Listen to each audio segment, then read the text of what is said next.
dos textos son muy difíciles, muy difíciles. Y para mí el texto primero de Juan es aún más difícil que el texto en Mateo.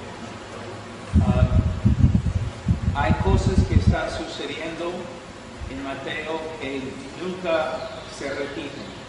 Por ejemplo, el Mesías no está caminando en la tierra en la encarnación en este momento. Pero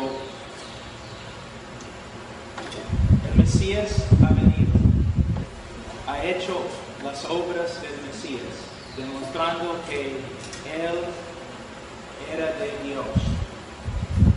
Los fariseos sabían, pero sabiendo lo que estaban haciendo, engañando, ellos atribuían las obras de Cristo a las obras del diablo. Ahora, es interesante que él no habla de la blasfemia contra él, sino contra el Espíritu Santo. Y creo que hay algo muy importante que podemos aprender de este texto. Ellos negaban las obras de Cristo. Las obras testificaban de Él. Las obras, aunque Jesucristo era Dios, Él en la encarnación actuaba como hombre. Y todo lo que Él hacía, Él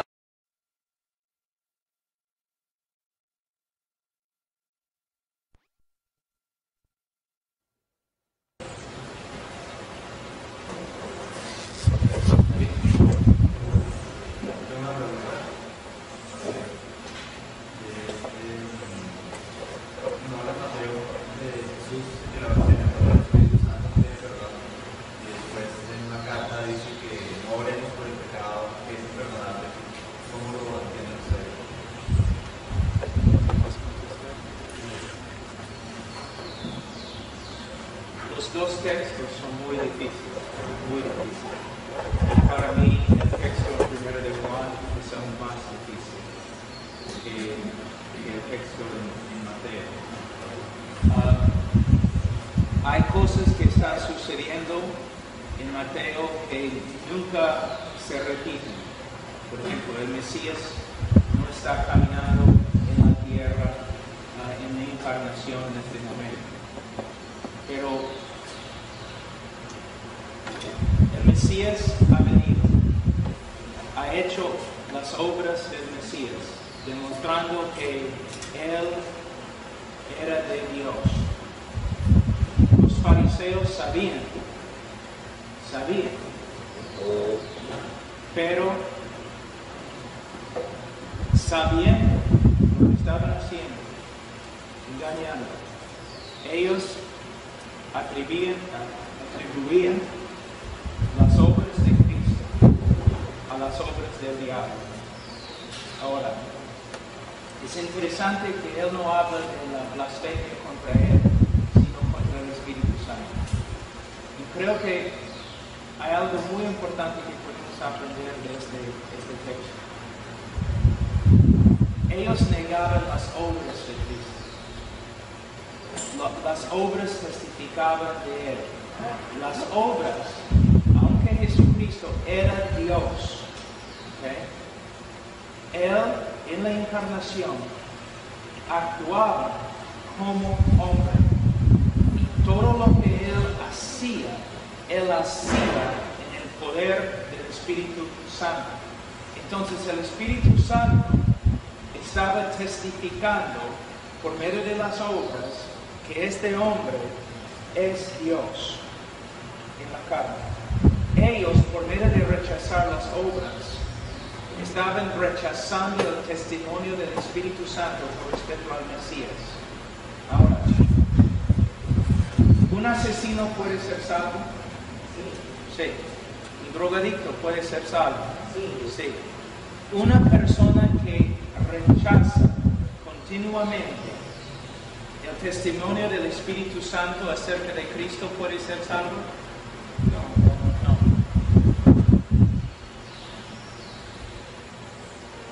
no estoy diciendo que eso es todo lo que está sucediendo, porque tenemos un caso especial en la época cuando Cristo caminaba sobre la tierra. Pero lo que podemos aprender es que ellos rechazaron el testimonio del Espíritu Santo acerca de Cristo. El Espíritu Santo es el único que revela a Cristo a los hombres. Por medio de rechazar su testimonio, no había posibilidad. No había posibilidad. Pero esta es otra cosa. Tú estás presumiendo o suponiendo que el blasfemia contra el Espíritu Santo es igual a lo que está sucediendo en 1 de Juan. Es posible, pero contextualmente y gramáticamente no podemos decir cierto. En 1 de Juan hay un problema. Cuando dice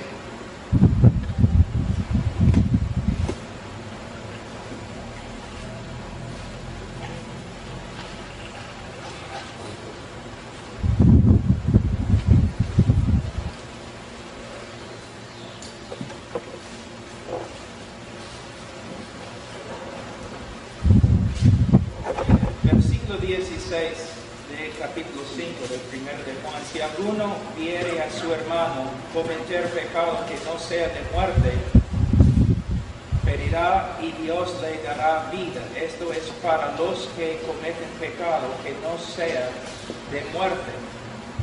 Hay pecado de muerte, por el cual yo no digo que se pida.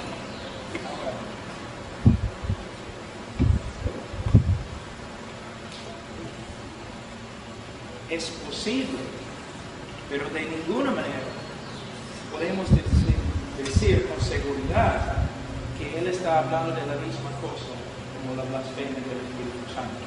También en el griego pone el artículo definido ante la palabra pecado. Entonces es como él está diciendo, el pecado de la muerte. Posiblemente tiene algo que ver con el contexto de 1 de Juan y las raíces del gnosticismo. Lo que yo creo, después de ver todo, es solamente mi opinión, porque la gramática nos lleva a un punto y no más. Hay algunos textos que siempre tenemos que acercarnos a estos textos con humildad. Yo creo que está hablando de la apostasía que estaba sucediendo ahí. En 1 de Juan, capítulo 2, versículo 19.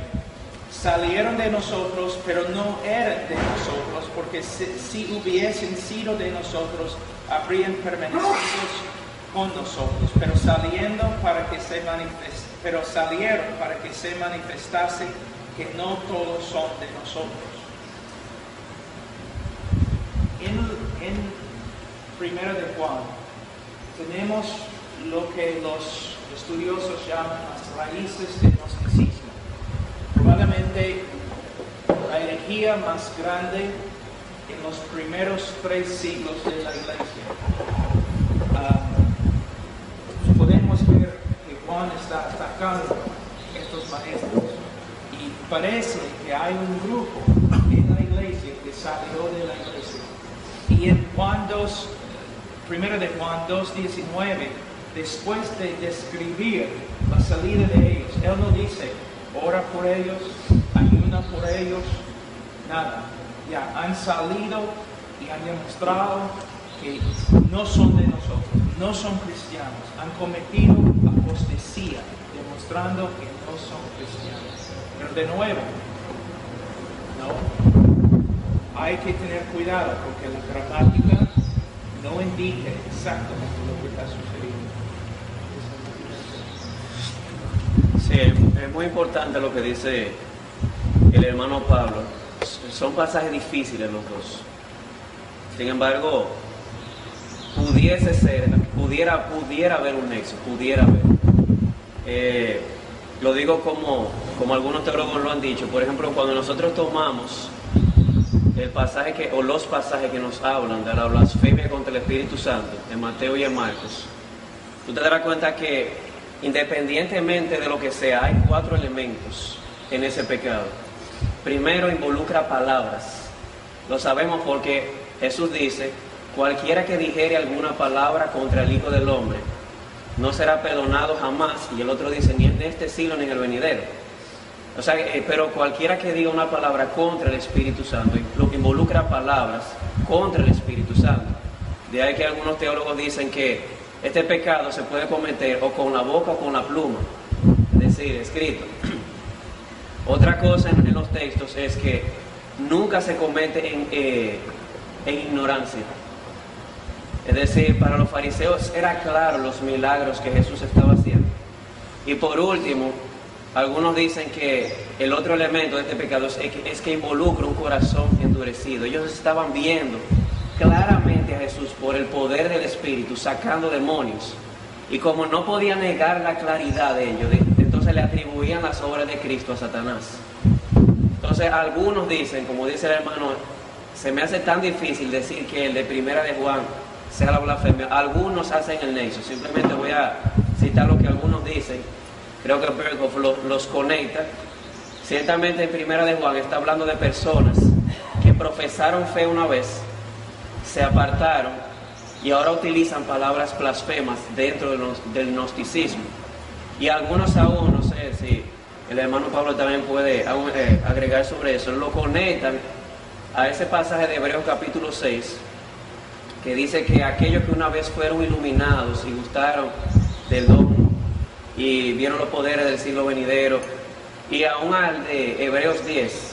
Entonces algunos dicen, no estoy muy seguro, no puedo decirte que estoy seguro, que la blasfemia contra el Espíritu Santo todavía está vigente y que los más propensos a cometerlo son personas que una vez profesaron, se apartaron, y luego de apartarse, como en el caso de estos maestros que se apartaron de la fe, ahora profesan el gnosticismo, una herejía terrible. Después de apartarse, ahora no solamente se apartan, sino que también hablan blasfemias contra la obra del Espíritu. Pero es simplemente una opinión de algunos teólogos, yo no estoy muy seguro. Había relacionado ya en segunda de Juan, dice: cualquiera que pretenda avanzar más allá de lo que Cristo enseñó no tiene a Dios, pero el que permanece en esa enseñanza tiene al Padre también al Hijo.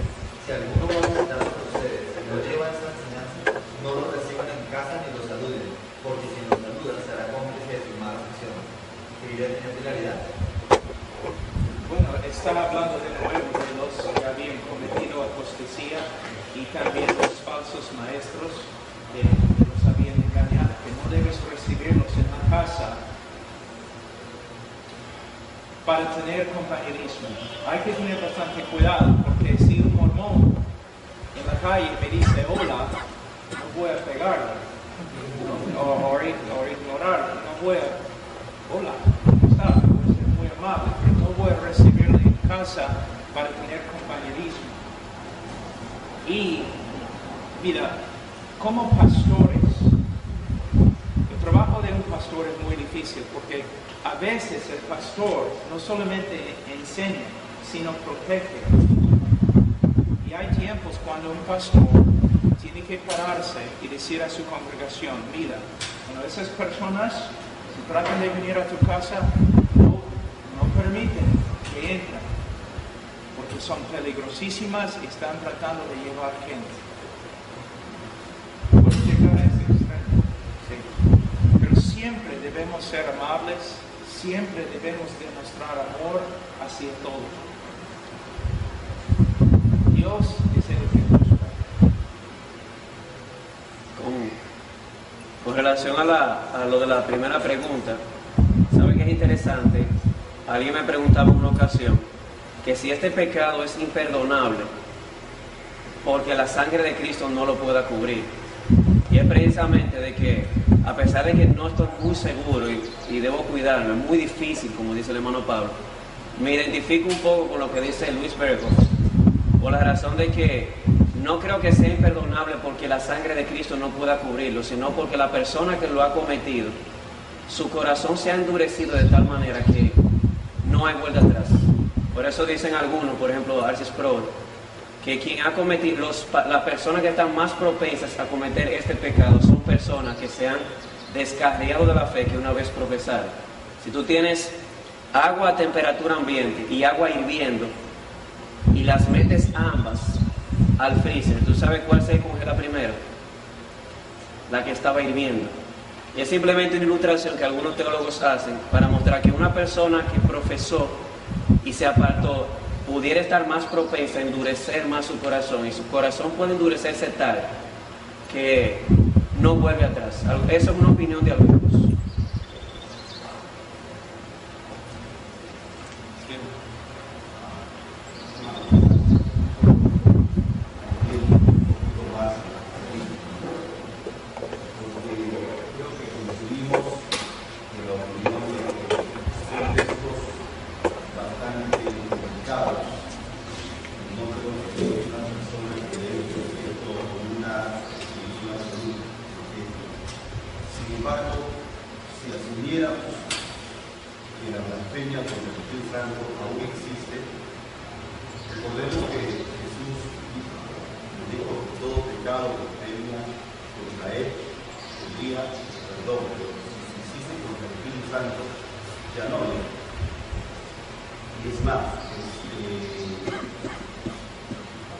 Los que pudieron haber rechazado a Jesús y entonces estaba por vida, tendrían la opción de Pentecostés posterior, cuando llegó el Espíritu Santo, y Jesús dijo: cuando Él venga, convencerá al mundo de pecado, de justicia y juicio. Y si el Espíritu Santo convencía a estos que primeramente rechazaron a Jesús, los convencía de pecado, y aún esto se resistía, resistencia tiene relación con la blasfemia, se resistía al poder de convicción del Espíritu Santo, es la segunda oportunidad que tiene y la rechaza, no hay perdón. Pero ¿cómo se concilia esto con 1 Juan 1:7? Cuando dice que la sangre nos libra de todo pecado. Es que, ¿cómo podemos verificar que alguna persona actualmente ha cometido el pecado de blasfemia contra el Espíritu Santo si no es cuando muere? Porque si alguien se resistiera continuamente al Espíritu Santo, que lo mueve, que lo convence, que lo persuade, si se resistiera, nos costaría decir que ya cometió el pecado de blasfemia contra Jerusalén, porque no sabemos si el tiempo que resta que viva, él pueda arrepentirse y pueda entregarse al Señor.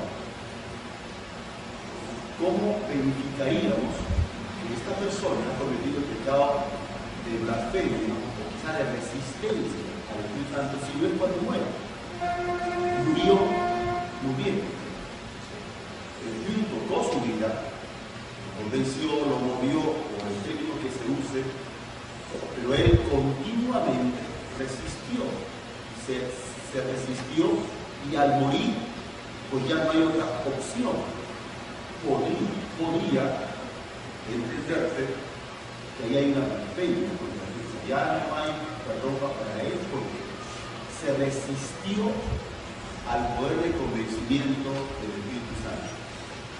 Pero sigue siendo un texto nada sencillo de Mira, aun cuando Jesús está hablando de blasfemia contra el Espíritu Santo, Él,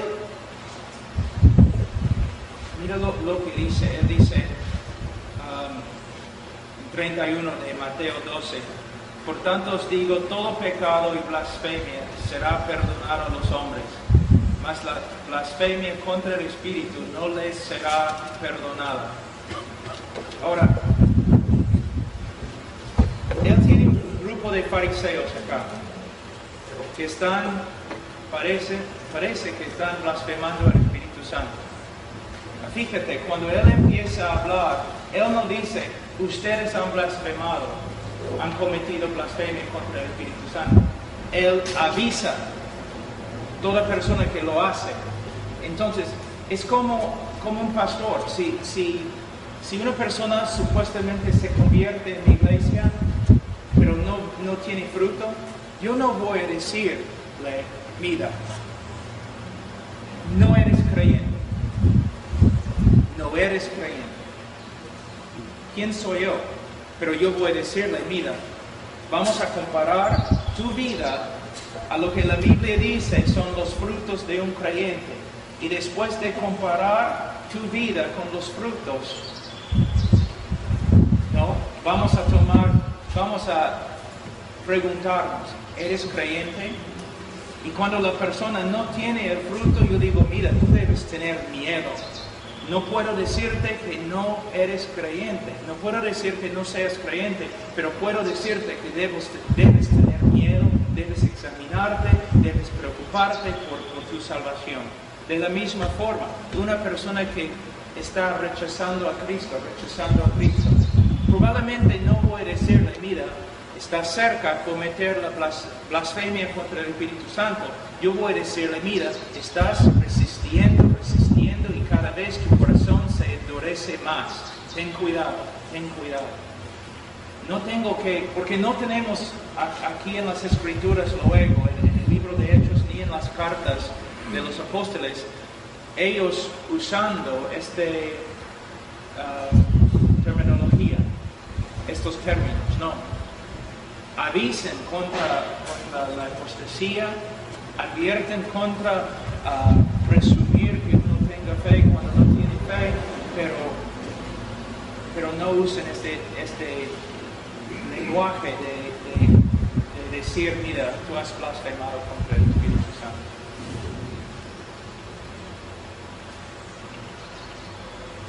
Tenemos una pregunta aquí primero.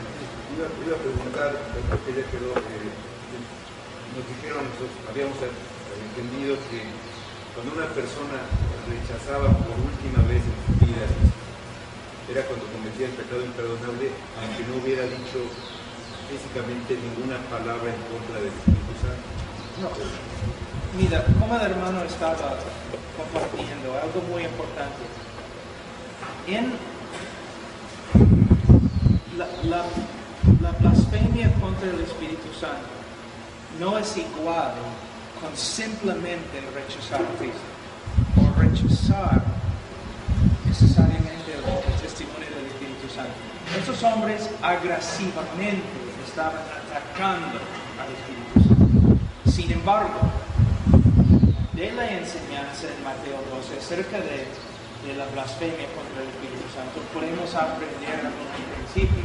Y los principios que yo estaba enseñando es: el Espíritu Santo testifica de Cristo. Si rechazamos su testimonio, no hay esperanza.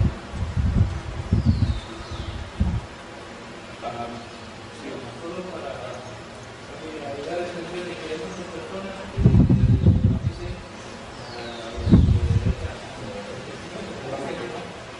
no son creyentes, el Evangelio, y a veces hablan contra de Dios. Ellos son blasfemos, pero leímos la carta de Pablo a Timoteo, la primera carta de 1, versículo 12, y doy gracias al que me fortaleció a Cristo Jesús, nuestro Señor, porque teniendo por qué me hizo del ministerio, habiendo yo antes sido blasfemo. No sé si ha estado Cristo hermano al Espíritu, pero la palabra, perseguidor y instigador, pero fui desviado. ¿En qué sentido? Solo para la aclaración, segundo por ignorancia. Sí, ellos, aquí podemos ver, Pablo habla específicamente de su ignorancia. Es como dije, los fariseos agresivamente estaban atacando, sabiendo. Nicodemo, que dijo en Juan 3, nosotros sabemos que has venido de Dios, lo sabemos. Bueno, sí.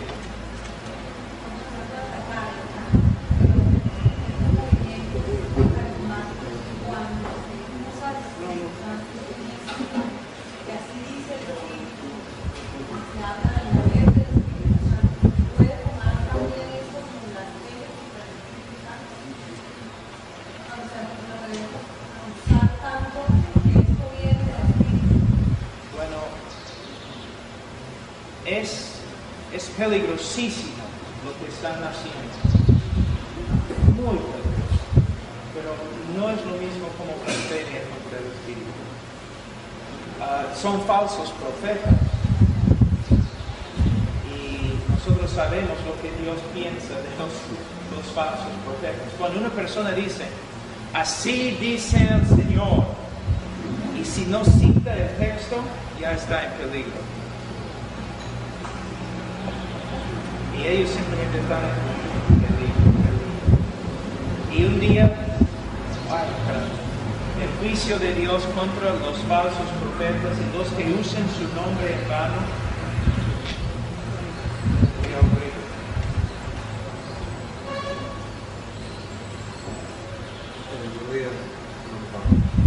escuchando este tema de la resistencia al Espíritu Santo, creemos que de la gracia irresistible. ¿Cómo conciliar esto de que una persona resiste, rechaza? ¿No? Y por otro lado, la Escritura dice que el testimonio del Espíritu Santo es bueno. Primeramente, gracia irresistible. Calvino no usó esas palabras. Y aunque estoy de acuerdo con la doctrina, no estoy de acuerdo con estos términos tanto. Porque la gracia irresistible no es la gracia irresistible. Está hablando de la doctrina de la regeneración. Ahora, es algo complicado, pero voy a tratar de simplificarlo. Primeramente, la ignorancia del hombre, de una manera, proviene de la caída de Adán, como dije anoche. Pero, en toda la Escritura, la ignorancia es algo que se atribuye a la dureza del corazón del hombre y es su responsabilidad. El hombre no puede entender porque no quiere entender. Él no puede doblar la rodilla porque no quiere. Entonces el hombre siempre en las Escrituras es 100% responsable por sus actos. Ahora, cuando el Evangelio se predica, ¿qué dijo Pablo? Que él era como una fragancia de vida a algunos y fragancia de muerte para otros. Vida para algunos, ¿para quiénes? Los escogidos, los creyentes, y muerte para los demás. Ahora, cuando el Evangelio se predica, el Espíritu Santo testifica no solamente a los elegidos, sino a todos, de verdad. Y no vienen porque no quieren, resisten. Y esta obra del Espíritu Santo es como un juicio contra ellos. A la vez, el Espíritu Santo llama a los elegidos. Y llamando a los elegidos, no solamente los llama, sino regenera su corazón para que vengan. Entonces, el llamado del Evangelio a todo el mundo es real. Y el Espíritu Santo también está obrando. Pero en los elegidos obra de una forma especial, regenerando el corazón. Mira, ¿por qué? Si el Espíritu Santo no está convenciendo aún los no elegidos, si no está convenciendo, ¿por qué se enojan tanto? Cuando predicamos, ellos no se quedan ahí neutrales, se enojan, porque el Espíritu Santo está testificando, y ellos rechazando. Y nosotros habríamos hecho lo mismo, pero el Espíritu Santo no solamente testificó, sino regeneró.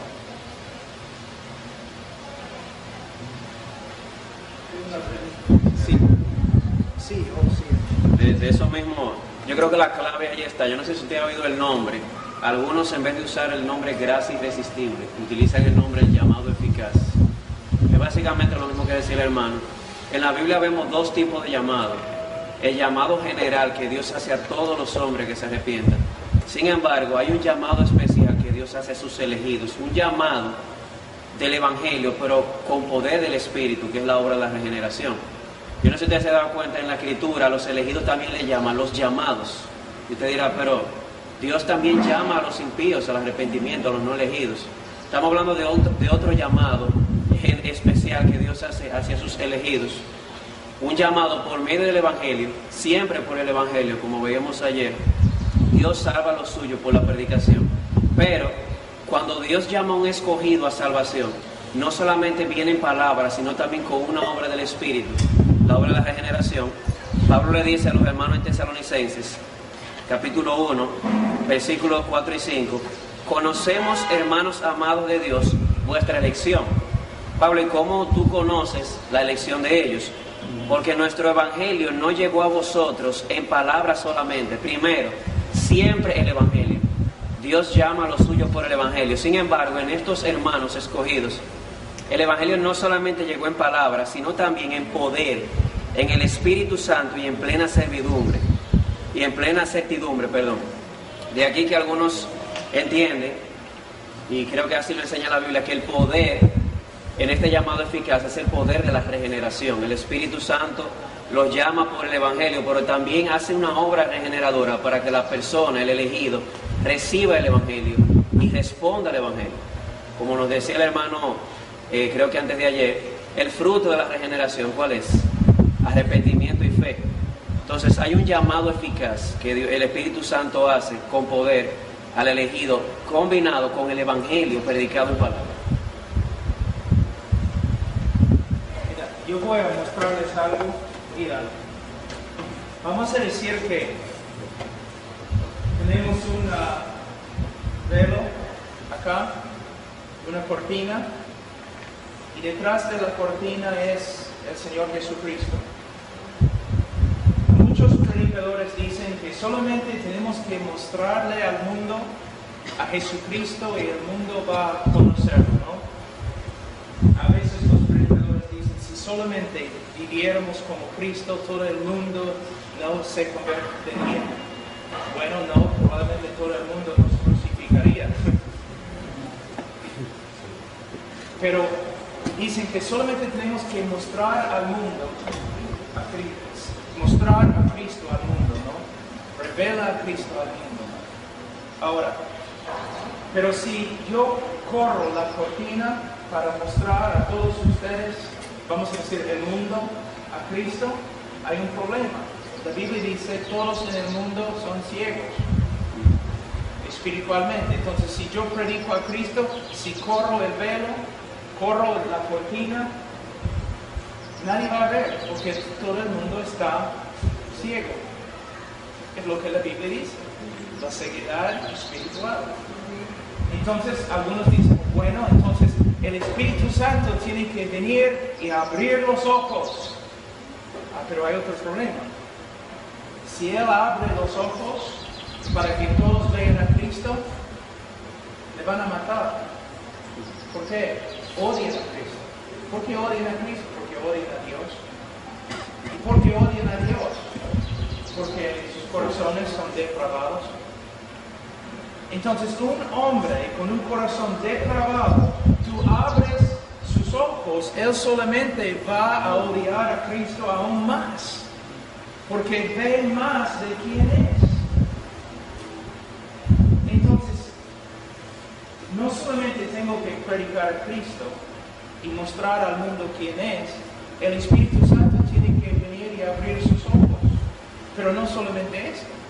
El Espíritu Santo tiene que cambiar el corazón del pecador, un corazón que aborrecía a Dios, y poner en su lugar otro corazón nuevo, regenerado.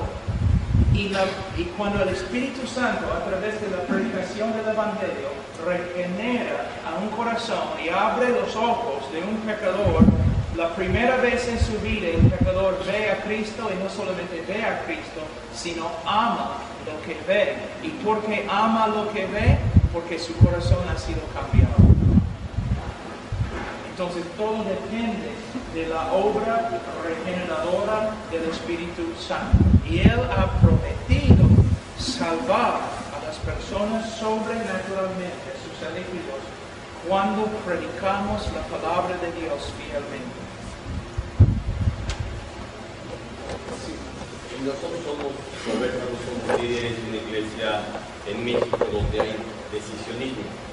La pregunta es, ¿qué hacer y cómo hacer para presentarles a nuestros líderes el verdadero evangelio? Puede haber una oposición. Bueno, va a haber una oposición. No sea un buen libro sobre decisionismo en español. De Jay Adams. Hay La regeneración decisoria. decisiones. Yo traje un libro, acá se lo di a Martín, podrían sacar una copia. La regeneración decisoria. Y si no me da tu correo electrónico, yo le paso por Word el libro. Y cuando uno se acerca a sus ancianos, o como acá ustedes tienen un pastor por lo general, hay que hacerlo con bastante humildad. Y si el pastor no recibe lo que dices, entonces tienes dos opciones: callarte y quedarte, o buscarte otra iglesia. No debes causar división, a menos que sepas que de verdad el pastor está enseñando herejía. Pero siempre hay que tener bastante cuidado y siempre tenemos que movernos en el amor de Cristo. Yo hablé con el pastor al respecto, hice varias cosas, entre otras la del creyente carnal, y él me dijo que Pablo hablaba del creyente carnal en 2 Corintios, y además dónde dejaba yo a Saúl, a Sansón, al mismo David, a Salomón, que eran creyentes y eran creyentes carnales. Primeramente, ¿cómo sabe él que Saúl era creyente? Dice que, bueno, que el Espíritu Santo. Pero también probablemente según su teología, en la dispensación del Antiguo Testamento el Espíritu Santo podía dejar a una persona. Es lo que pasó con Saúl. Mira, ¿el cristiano peca? Sí. ¿El cristiano lucha contra el pecado? Sí. ¿Un cristiano puede caer? Sí. ¿Un cristiano puede vivir una vida continua de carnalidad? No. Pero esa es la doctrina del cristiano carnal. Proviene mayormente de un seminario en Dallas, Texas. Es la doctrina del cristiano carnal. Pero la Biblia, un cristiano puede pasar por una etapa de, ¿se puede decir carnalidad? Sí. ¿Puede caer, puede pecar, puede tener... Sí, pero ¿puede vivir ahí? No. Y especialmente no puede vivir ahí sin la disciplina de Dios. En Hebreos 12. Algo interesante, muchas veces los pastores usan 1 Corintios capítulo 3, donde Pablo dice, sois carnales.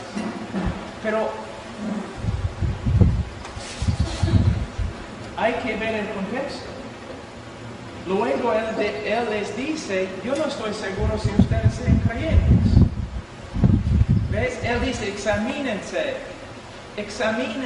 para ver si de verdad, él está diciendo básicamente, no que hay un grupo de cristianos carnales, él está diciendo, cuando él dice, sois carnales, él está diciendo, ustedes están viviendo como incrédulos. Es muy posible que son incrédulos. Y nada más, mire, el cristiano, el que comenzó en el cristiano la buena obra, la va a perfeccionar. ¿No? Eso es lo que tenemos que ver. Una clarificación. Es de lo mismo. Cuando Jacob lucha con el ángel también, ese es el momento en que se convierte, ¿verdad? Antes no era creyente.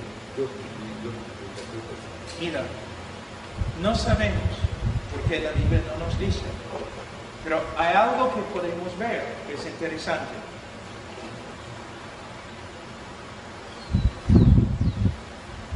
Jacob amé y Saúl aborrecí.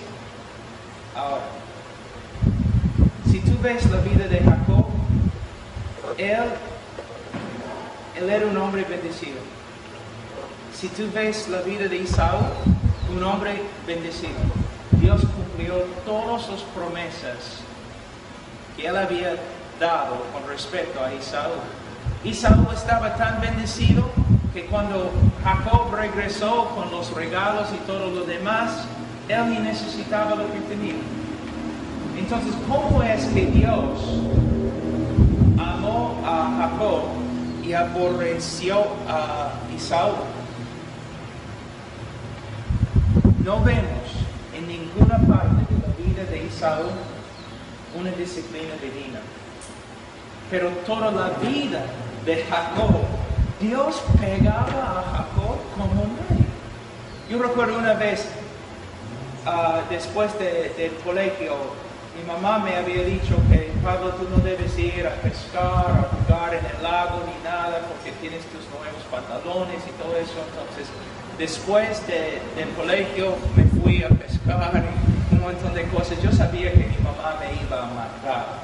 Entonces, yo llamé a mis dos mejores amigos que estaban conmigo, Juan y Rance, y yo les dije, mira, van a la casa conmigo a cenar algo. Entonces, ya venimos juntos, y mi mamá miró por la puerta con humo saliendo de sus orejas y todo eso, y dijo, Pablo, me has desobedecido, sube a tu cuarto. Pero mamá, Juan y Rand también fueron al lago y se ensuciaron y todo, y no vas a hacer nada a ellos. No son mis hijos, vete a tu cuarto. ¿Ya? Entonces la evidencia en la vida de Jacob no es que Jacob era perfecto, no tenía sus problemas, pero no podía escaparse de Dios y al final Dios ya cambió su vida. Obviamente todos nosotros reconocemos que en la iglesia hay algunos creyentes que parecen que crecen y ya marchan adelante, ¿no? Así. Y otros que Dios está... El problema es cuando tienes un montón de personas en tu iglesia que viven en el mundo y no hay disciplina evidente. Ese es el cristiano carnal.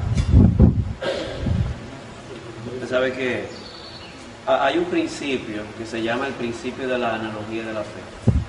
Significa de que la Biblia se interpreta a sí misma, en ella no hay contradicción. Y la Biblia es bien clara cuando dice que cuando una persona realmente está convertida, el Espíritu Santo viene a morar. De hecho, es el primer privilegio de un adoptado en la familia de Dios. Y el Espíritu Santo dentro de mí dará evidencia. La Biblia habla de lo que se llama el fruto del Espíritu. Y Gálatas 5 contrasta el fruto del Espíritu con el fruto de la carne. Manifiestas son las obras de la carne, esta, y dice los que practican. Y como decía el hermano, un creyente puede caer, David lo hizo, yo lo hago, el creyente puede caer, incluso puede caer en etapas de oscuridad, pero su estilo de vida no es un estilo de vida carnal. Dice aquí que los que practican tales cosas no heredarán el reino de Dios. Y Pablo agrega en Romanos 8:13, si vivís conforme a la carne, moriréis. Mas si por quién, el Espíritu que mora dentro de mí, vivís conforme al Espíritu viviréis. Entonces, es una doctrina totalmente inconsistente con la Biblia, inconsistente con la doctrina de la santificación. Y el pasaje de 1 Corintios es claro. Pablo les dice a ellos, ustedes andan como carnales, y por eso les dice, revísense si ustedes andan en la fe. Creo que es simplemente revisar el contexto. Como dice alguien por ahí, un pasaje sacado de contexto se convierte en un pretexto. Y ha llegado al absurdo de ver jóvenes viviendo en inmoralidad y sus pastores lo defienden diciendo lo que pasa es que él va al cielo por la vía carnal. No, si vivís conforme a la carne, moriréis. La Biblia hay que verla en su contexto completo y primero en el contexto del pasaje, en el contexto del libro, en el contexto del testamento, en el contexto de toda la Biblia. Una pregunta. Con lo de 1 Corintios 5, sobre ya que estamos en este tema, la persona esa que fue entregada a Satanás, dice, para destrucción de su carne y del espíritu más bien sea salvo, e iba a vivir en inmoralidad. Si bien sabemos que se arrepintió luego. Sí. Y si no se hubiese arrepentido. Mira, la disciplina bíblica es, mira, en los bautistas tempranos, ellos decían si una iglesia no practica la disciplina no es una iglesia, no es. La iglesia necesita la disciplina, pero una disciplina misericordiosa y bíblica. La disciplina no tiene el propósito de castigar. Por ejemplo, muchas veces acá en Perú, vamos a decir que una pareja cae en pecado. Ahora, yo voy a darles un caso que hace años, yo recuerdo, una pareja cayó en pecado en una iglesia. Ellos fueron al pastor, ellos solos, fueron al pastor y confesaron su pecado al pastor arrepentidos, llorando, quebrantados. Y el pastor vino a mí diciendo, bueno, Pablo, tengo que disciplinar a una pareja en mi iglesia que cayó en pecado. Sí, hermano, cayó en pecado, sí. Y todavía siguen en su rebeldía. No, vinieron a mí quebrantados y han confesado su pecado. Entonces, ¿por qué estás disciplinándolos? Mira lo que dice Mateo 18.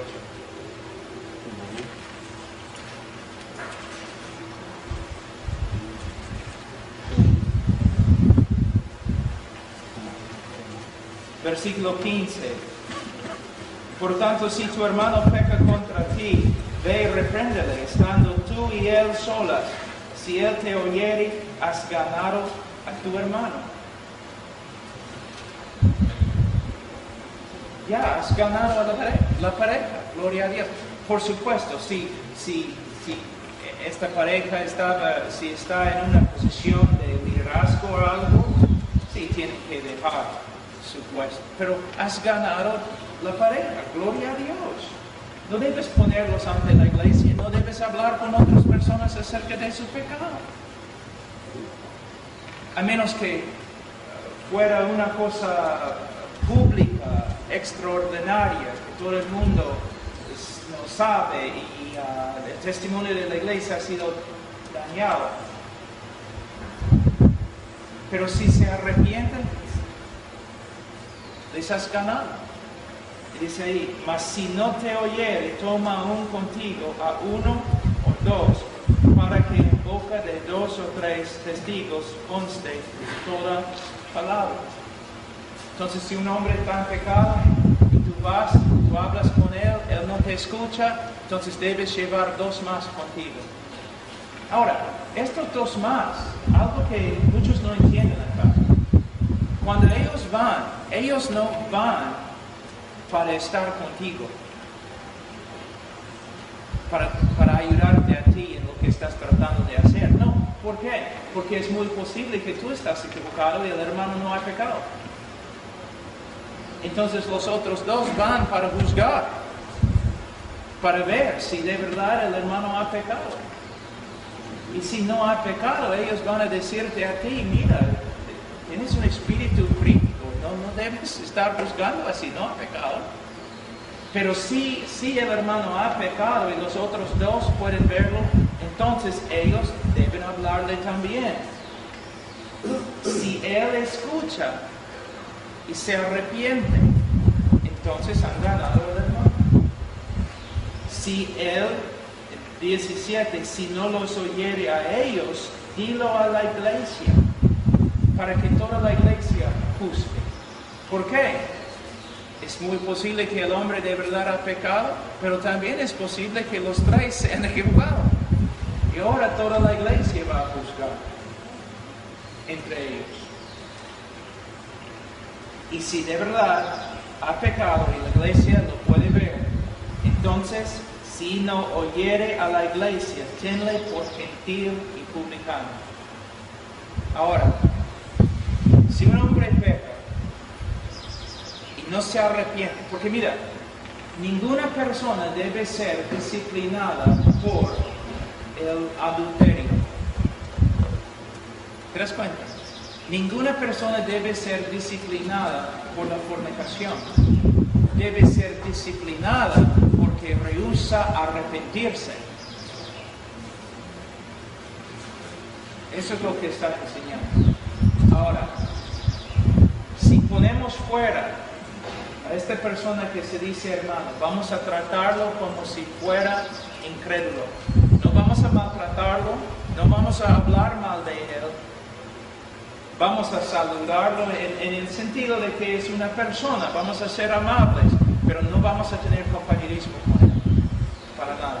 Ahora, cuando está fuera de nosotros, si es creyente, el Señor va a intervenir sobrenaturalmente y va a disciplinarlo fuerte,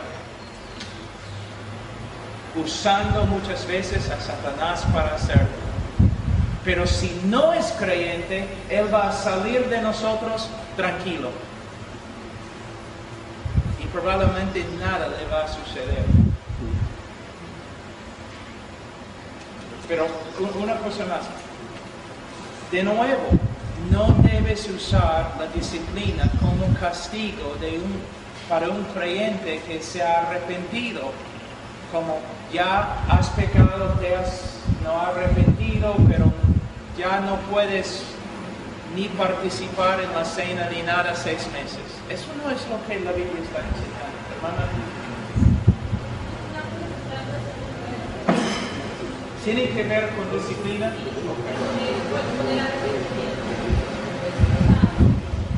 Pasó algo así, digamos, yo puedo decir que ellos trataron de disciplinarme, pero con un castigo, digamos, yo lo tomé como pero fui rebelde y igual aún así, pues como digo, no sé, uno puede saber el arrepentimiento, pero no se puede saber, uno puede tener llorado y todo porque cometí el pecado, pero aún así seguí y como normal y volver a reír y todo, no era exagerado. Y después ahí sí ya Dios me muestra y lo obedezco, o sí lo era, pero Dios me estaba castigando. Entonces tengo que hacer opciones en eso porque yo me arrepentía, digamos, de lo que yo hacía. Pero más lento. Un Yo poco me más lento para arrepentí, él. digamos, del pecado, de ejemplo, sí, un arrepentimiento, pero aún así pude haberlo vuelto a cometer después de mucho tiempo y así sucesivamente, y había un castigo humano, digamos, pues, pero yo nunca sentí un castigo de Dios. O sea, puede pasar que haya el castigo humano, que yo obedezca el castigo humano, pero si nunca es la disciplina de Dios, entonces ahí sí, por ende, nunca pues haber sido salvo. Primero, cuando dices que te arrepentiste, estás hablando de tu conversión. Para empezar. Supuestamente, siendo una cristiana, yo me arrepentía de lo que hacía mal, pero aún así volvía a hacerlo y no, tampoco. Bueno, uno tendría que, por esa causa, uno tiene que aprender a aconsejar bíblicamente a una persona, porque para darte una respuesta yo tendría que sentarme contigo por una hora y escuchar cosas, pero hay un equilibrio que tenemos que mantener. Yo estaba en Holanda enseñando el año pasado y entre los Dutch reformados Armada de Holanda. Ellos demandaban de una persona que estaba buscando a Cristo, ellos demandaban un arrepentimiento perfecto, maduro y una fe perfecta. ¿No? Por ejemplo, la Biblia define, a través de toda la Biblia tenemos una descripción del arrepentimiento y el fruto del arrepentimiento. Entonces, usando toda la Biblia, creamos una doctrina de arrepentimiento. Pero tenemos que darnos cuenta, esta es una doctrina perfecta, un arrepentimiento perfecto.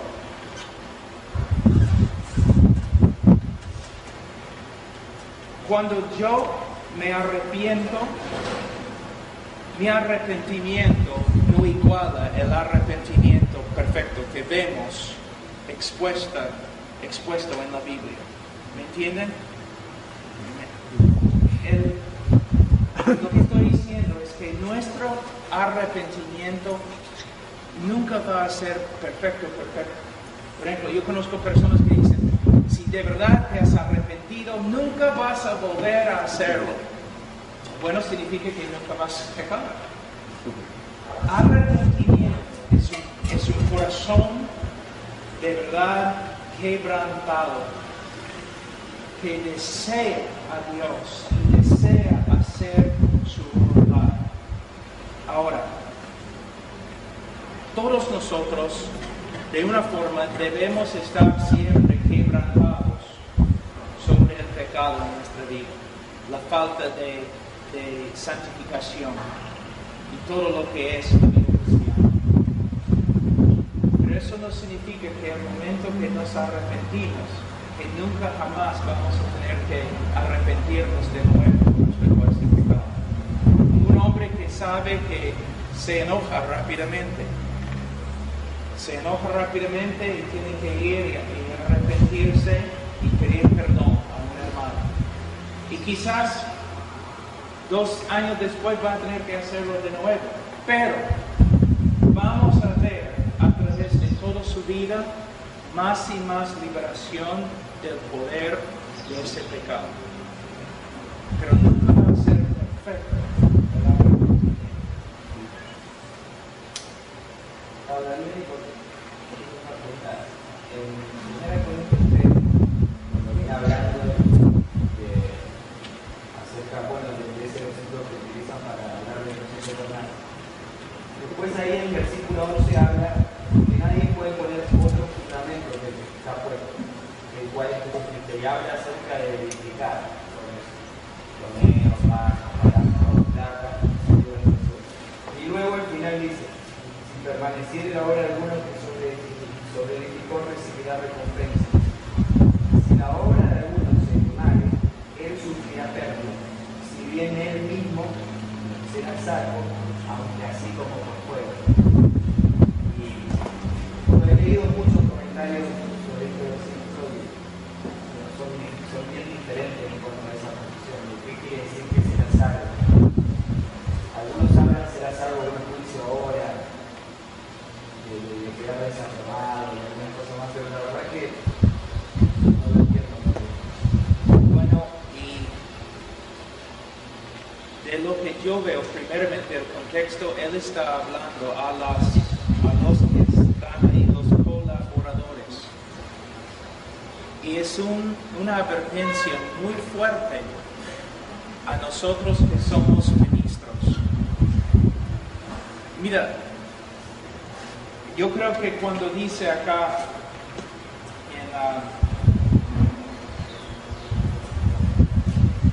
en 15, si la obra de alguno se quemare, él sufrirá pérdida, si bien él mismo será salvo. Yo creo que está hablando de salvación, la salvación. Hermano, mira, en mi ministerio, ¿cuánto de lo que he hecho se va a quemar? Pero, ¿cuántas veces predicando en campañas cuando yo era joven, ¿no?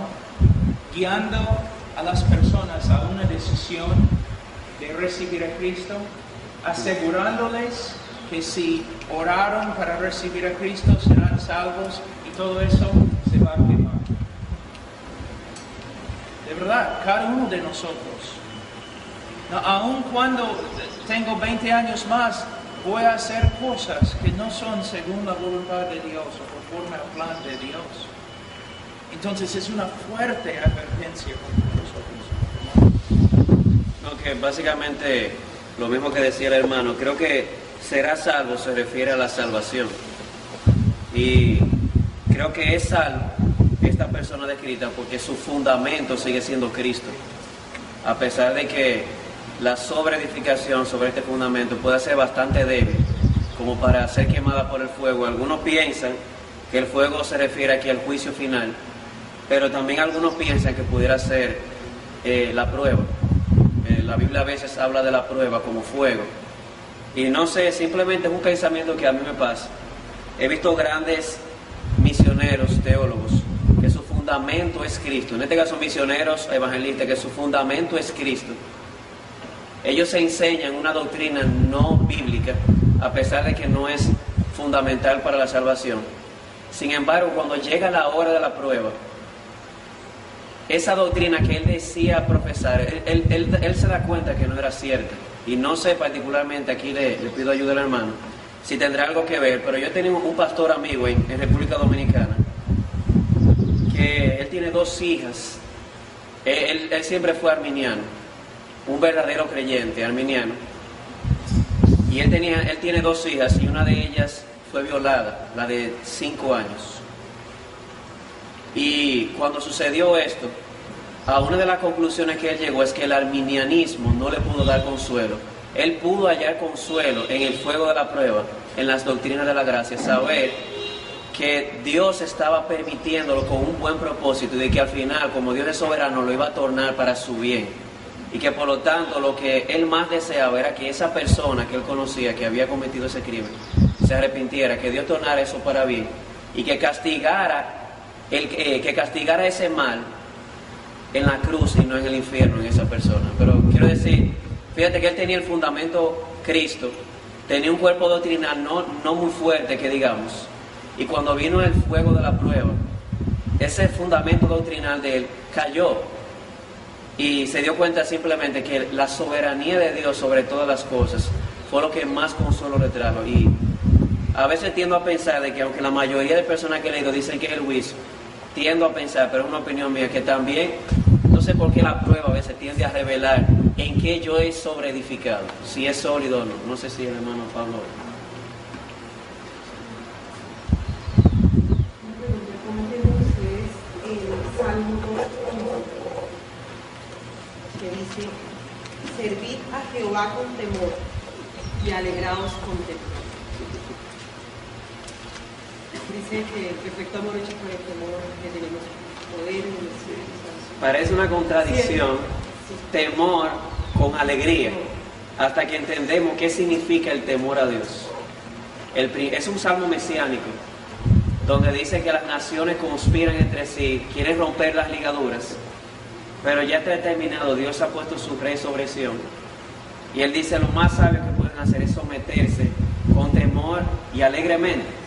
Y parecería ser una contradicción hasta que entendemos qué significa el temor a Dios. El temor a Dios bíblico. Y creo que una de las personas que más me ayudó a entender qué es el temor a Dios bíblicamente fue el autor Jerry Bridges. Si pueden tener algún libro de él. Bíblicamente me mostró que el temor a Dios no es un miedo. El temor a Dios comienza con un santo asombro por lo que Dios es. Ayer el hermano Pablo decía, el Evangelio comienza con Dios. Cuando yo puedo contemplar todo lo que Dios es, y obviamente nunca voy a terminar, pero comienzo a ver la infinidad de Dios, eso comienza a producir un asombro santo por lo que Él es. Y ese santo asombro produce reverencia. Entonces el temor a Dios es un temor reverente que viene como consecuencia de un santo asombro por lo que Dios es. Por ejemplo, yo recuerdo que hace unos años nuestro colegio hizo un paseo a un lugar allá que se llama el Salto del Limón. Es una cascada hermosa, donde viene un río fluyendo, cae esta cascada y luego cae de nuevo con otro río que viene fluyendo de otra dirección, se juntan, eso se llama una confluencia, con una hermosa vegetación. Y uno de nuestros estudiantes abrió los ojos así como, y dijo, wow, y dijo, qué hermoso. Y para mí eso fue una pequeña parábola de cómo empieza el temor a Dios. Cuando por la iluminación del Espíritu puedo ver la belleza de Dios, parte, porque nunca terminaremos de conocer la gloria de Dios. Eso produce un asombro tal en mi corazón que sale alabanza por mis labios, sale alabanza y una reverencia hacia lo que Dios es. Entonces es posible, y no es posible, bíblicamente el temor a Dios, el temor bíblico de que aquí se habla, es un temor que pare gozo. Así que no es contradictorio. No sé si queda contestar. Mis hijos me temen como deben, pero es una reverencia. Por ejemplo, vamos a decir que hay un hijo que él tiene un padre muy inmoral y el hijo un día dibuja en el colegio un dibujo y va a su papá y dice, papá, mira mi dibujo, y el papá dice, está bonito, está bien, hijo. Pero el próximo día, puesto que el papá es así, no es constante, el hijo viene el próximo día con otra foto, otro dibujo, dice, papá, mira lo que tengo. ¡Pah! El niño tiene miedo de su papá porque no sabe cómo va a reaccionar, porque ve tantas fallas en su carácter. Pero un hijo que tiene un papá que no tiene esas fallas, que es constante, entonces él respeta a su papá. Ese es mi papá. Yo no hablo con mi papá como hablo con mi hermanito. Ese es mi papá. Pero él confía en su papá. Una vez yo estaba levantando pesas a solas en un vecindario no muy bueno. Y un moreno entró, mana, sus brazos eran así. Era un monstruo, 2 metros y pico, y él entró, y él y yo a solas en el mismo lugar. Y entró así, y yo pensaba, esto va a ser interesante. Yo estaba mirando para encontrar algo para pegarle, porque venía hacia mí así. Yo pensaba, va a ser la mejor pelea de mi vida, la última pelea de mi vida, pero la mejor pelea de mi vida. Yo tenía tanto miedo y yo, de verdad, yo tenía una pesa acá, yo iba a pegarle. Y cuando llegó a mí, él dijo, hola, ¿cómo estás? ¿Cómo te llamas? Pablo Washer. Nora. El respeto que yo tenía por él no cambió. Era un hombre, él podía levantar este edificio, pero no más tenía una inmoralidad dentro de él. Lo mismo con Dios. Y dice, alegraos con Dios. Sí, con reverencia. Sí, porque una de las cosas que veo hoy es dos extremos. Por un lado, nos olvidamos a veces los creyentes de que Dios es nuestro Padre, y dice claramente, acercaos con confianza al trono de la gracia. Pero por otro lado, hay un grupo de personas que se llaman creyentes que tratan con Dios como si Dios fuera un igual. Dios no es igual, Dios es trascendente, infinitamente superior a mí. Y cuando uno ve o contempla en la Escritura este trascendente Dios, que yo no soy más que una simple criatura. Isaías vio los bordes de su manto y cayó de rodillas. Juan cayó de rodillas, pero sin embargo, esa gloriosa visión de lo que Dios es produjo un temor reverente y gozo en ellos al ver la hermosura de Dios. Pero les quedó claro, no es igual a mí. Él es infinitamente superior a mí. Así que hay una mezcla aquí de tanto de temor reverente como de gozo al mismo tiempo. Especialmente cuando ese trascendente Dios, siendo igual a Dios, hablando de Dios el Hijo, deja su trono de gloria, viene, se hace un siervo hombre y muere en obediencia al Padre, muerte de cruz. Por mí. ¡Wow! No hay otra palabra, me gusta mucho la palabra wow. Es un santo asombro de lo que Él es, que Él lo revela en sus obras. Lo que Él es, Él lo revela en sus obras, sobre todo en la obra de la salvación. Y eso produce asombro, gozo, deleite, pero al mismo tiempo me queda claro que Él no es igual a mí. Cuando decía el hermano Pablo, cuando su hijo se acerca, Él le queda bien claro, es mi papá con confianza, pero no es mi hermanito. No puedo venir a Él con esa actitud como si Él fuera igual a mí. ¿Me entiendes? Una simple ilustración. Es Dios y yo soy una criatura. Y aún los ángeles en Isaías 6 cubrían sus rostros ante la trascendencia de Dios y su infinita pureza moral. Cubrían sus rostros y aún sus pies. Algunos dicen que los pies, decía Sproul en una ocasión. Si pueden leer ese libro, La Santidad de Dios, les recomiendo. Él dice que los pies es una referencia a que somos, no sé cómo decirlo, creatureness. Como de que somos criaturas, no el Creador. No somos igual al Creador. Debe haber reverencia, a pesar de que hay gozo por lo que Él es y deleite de lo que Él es. La perfecta actitud, la actitud que debemos tener cuando nos acercamos a Dios, el Señor nos enseñó claramente en su oración modelo en Mateo 6. Dice, Padre nuestro, que estás en los cielos. Dios es tu Padre, pero tu Padre es el Rey de los reyes y el Señor de los señores, y habita en los cielos y ni los cielos le pueden contener. Entonces, hay una foto que me gusta del presidente Kennedy. Está allí en su oficina oval y él está sentado así y la persona toma la foto enfrente, ¿no? Y él está así escribiendo y su escritorio muy grande y hay un hueco en el escritorio donde sus piernas pueden ir, ¿no? Y el hueco pasa por todo el escritorio y él está escribiendo. Es el hombre más poderoso del mundo en la oficina más poderosa del mundo, donde los hombres tiemblan para entrar, pero bajo su escritorio, donde sus piernas estaban, su hijo estaba jugando con un juguete. De una forma, representa nuestra relación con Dios.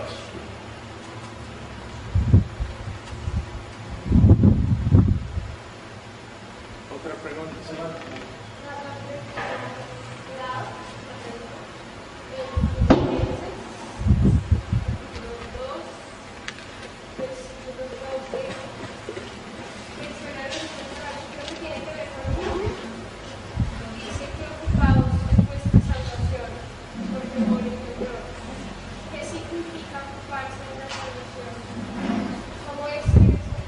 Sí, pero acá hay algo más.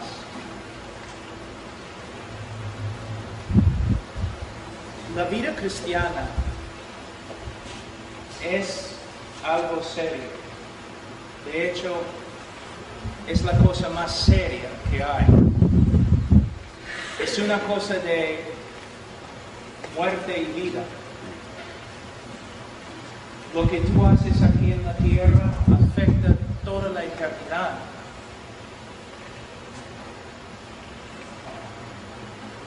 Es algo que pesa.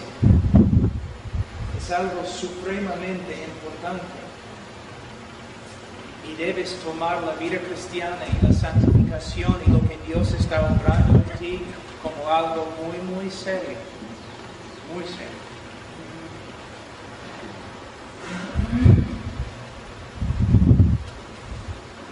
Sí, hermano.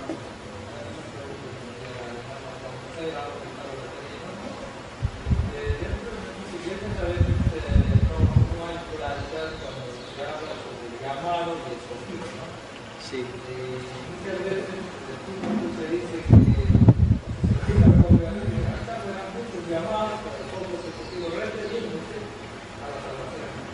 Porque algunos igual solamente llamados. No sé si puede haber una Bueno, sí, cuando habla de muchos son llamados y pocos son los escogidos, la referencia es al llamado general del Evangelio.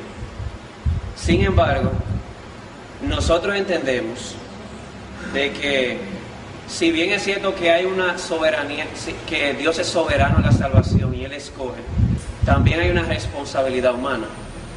Y creo que sería un poco incongruente pensar, bueno, yo no voy a recibir el llamado, yo no voy a responder con arrepentimiento fue el llamado, porque pudiera ser que yo simplemente soy llamado y no escogido. Pero la realidad es que si tú estás sintiendo en tu corazón que Dios te está llamando, eso no sería una excusa, porque el mismo Cristo dice que todo aquel que va a Él no le echa fuera. A todo aquel que llama, se le abre. Entonces, siempre aquí está el misterio entre la soberanía de Dios y la responsabilidad humana. Sí, Dios escoge para salvación. Dios da el arrepentimiento, Dios da la fe. Pero hermano, el hombre tiene que arrepentirse y tiene que creer. Y cuando una persona está sentada y Dios le dice por medio de la predicación, tienes que arrepentirte, Él es responsable. Y si siente esa carga, Él no, en el día del juicio no le va a hacer una excusa, decir, es que yo no sabía si yo era escogido. Dios lo estaba llamando y también le ha prometido que todo aquel que viene a Él, obviamente sabemos que cuando vienen a Él de corazón, es porque Dios ha hecho una obra regeneradora. Pero Jesús dice también, todo aquel que viene a mí, yo no le echo fuera, al contrario, todo el que toca se le abre. Yo no sé si han leído el libro El Progreso del Peregrino, ojalá y puedan leer. Cuando cristiano llega a la puerta estrecha, lo primero que se encuentra es con un letrero que dice, llamad y se os abrirá. Es una promesa gloriosa. Entonces Dios es soberano, pero el hombre es responsable, debe responder al llamado. Aunque sabemos que responde por una obra regeneradora de Dios. Así que no hay una contradicción, simplemente creer ambas cosas. Así que el mismo Jesús que dice, muchos son llamados y pocos los he escogido, también dice, el que a mí viene yo no le echo fuera. Entonces simplemente... bueno, otro es, para mí no es un énfasis equivocado, de que se habla también en relación a esto, de la predicción. Entonces, dice, bueno, ya, los que estamos acá ya somos predestinados. Y bueno, los que son vocados, a su lugar. Y los que viven la predicción están predestinados para la predicción. Como que algunos nosotros ya lo decimos, predestinados para la perfección, predestinados para la salvación. Pero cuando leemos a Pablo, Pablo dice,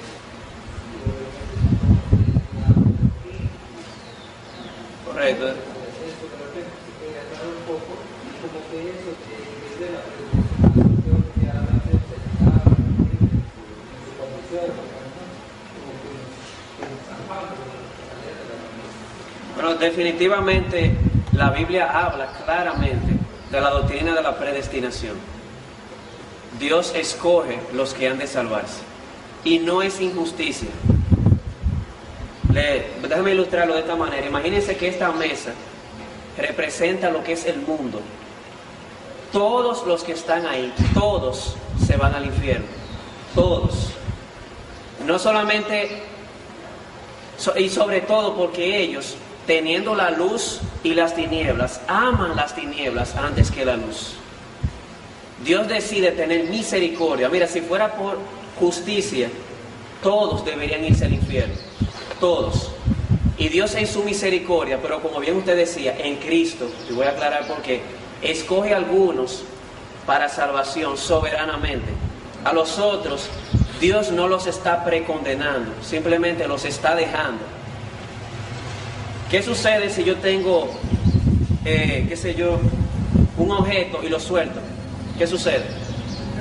Se cae. ¿Por qué? Porque por su propio peso, la gravedad lo atrae hacia abajo.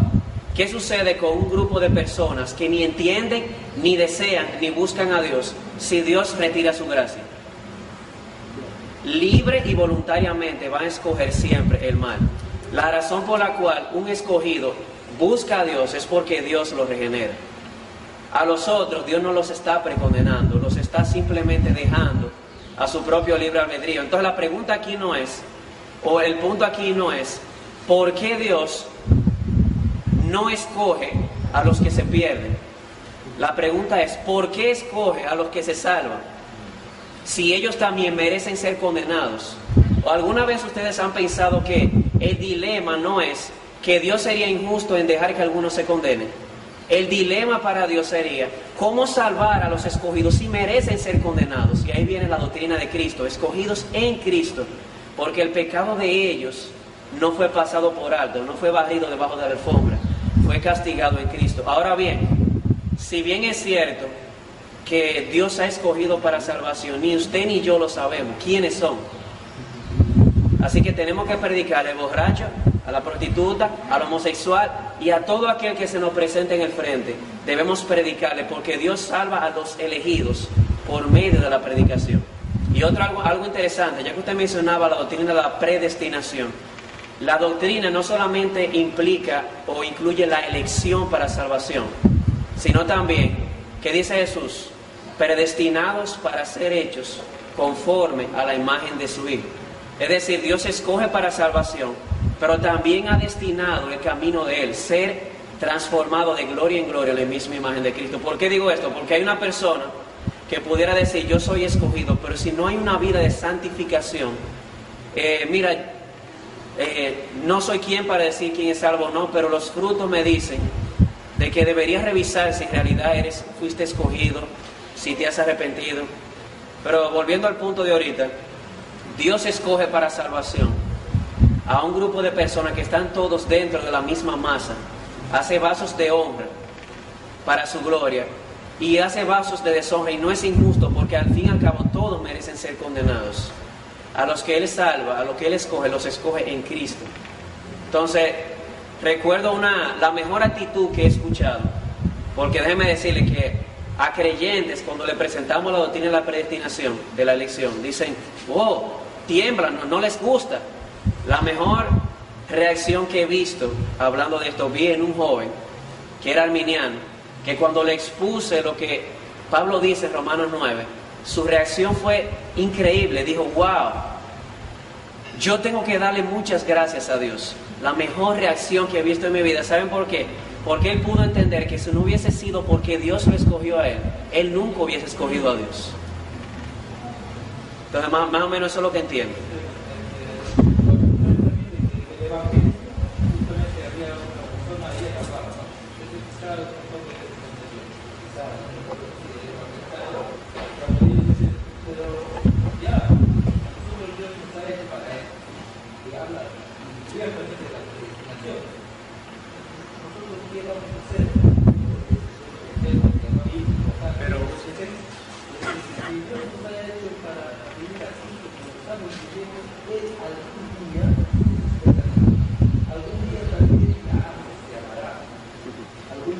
Sí, pero está usando eso como una excusa nada más.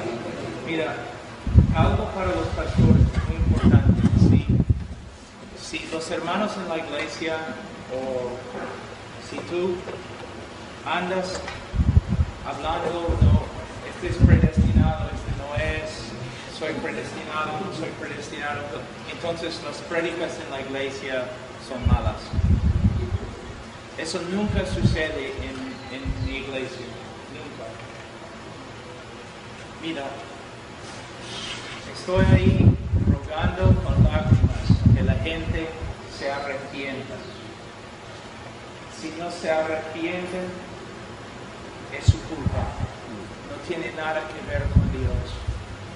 Hay que mantener un balance. Yo sé que soy salvo por causa de la gracia de Dios.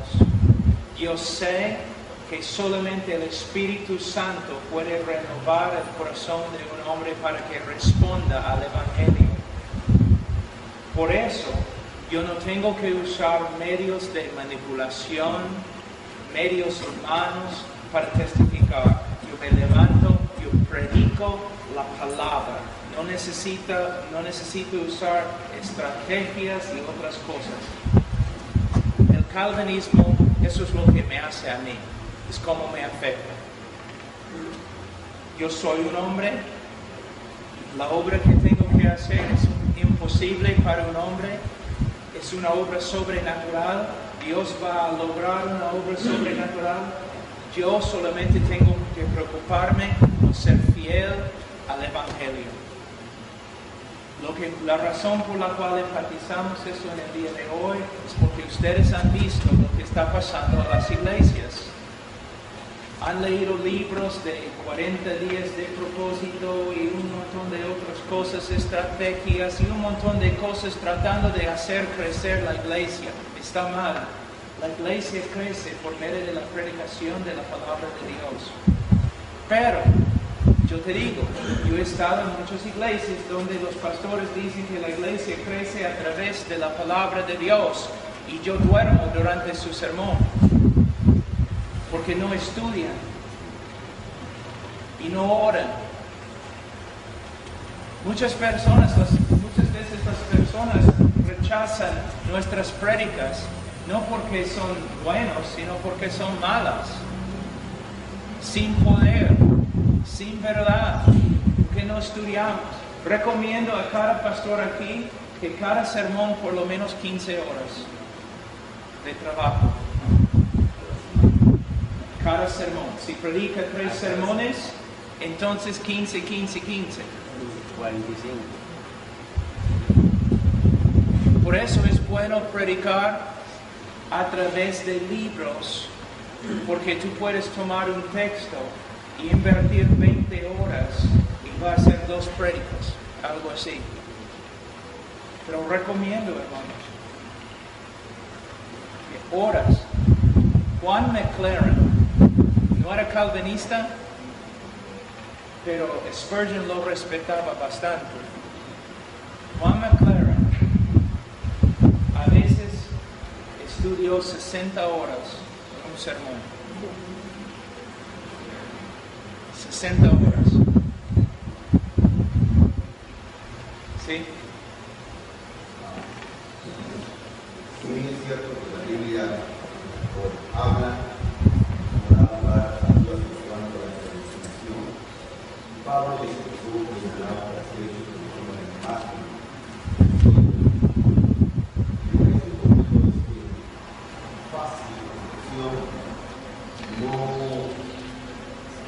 No con fundamento cuando cualquier escenario se piensa que Dios predestinó para salvación y Dios predestinó para la destrucción. Cuando Pablo escribe la carta a los romanos, es interesante ver cómo cuando se habla de los que han sido predestinados para salvación, el texto dice, en el capítulo 9, dice muy preciso, el verso 23, y para hacer notorias las riquezas de su gloria, la mostró para con los vasos de misericordia que Él preparó de antemano para gloria. Ahí es muy claro el énfasis que Dios preparó esos vasos para su gloria. Y luego, o antes del versículo 22, que si Dios, queriendo mostrar su vida y hacer notorio su poder, soportó con mucha paciencia los vasos de ira preparados para destrucción. Me parece más exacto definir que el hombre mismo se autopreparó para la destrucción. Su dureza del corazón, su rebeldía, su pecado, sus cosas. No tanto que Dios lo preparó para la destrucción, no tanto que Dios lo predestinó para salvar a la destrucción. No digo que se diga esto aquí, que es muy popular. La doble predestinación. Digo de que se oye una verdad, la predestinación para salvación, verdad bíblica, pero también se oye decir que como resultado de la elección, eso significa que los que no fueron elegidos fueron predestinados para la condenación. Y yo no encuentro eso en la Biblia. Más bien, la forma como se expresa el texto da la idea de una autopreparación.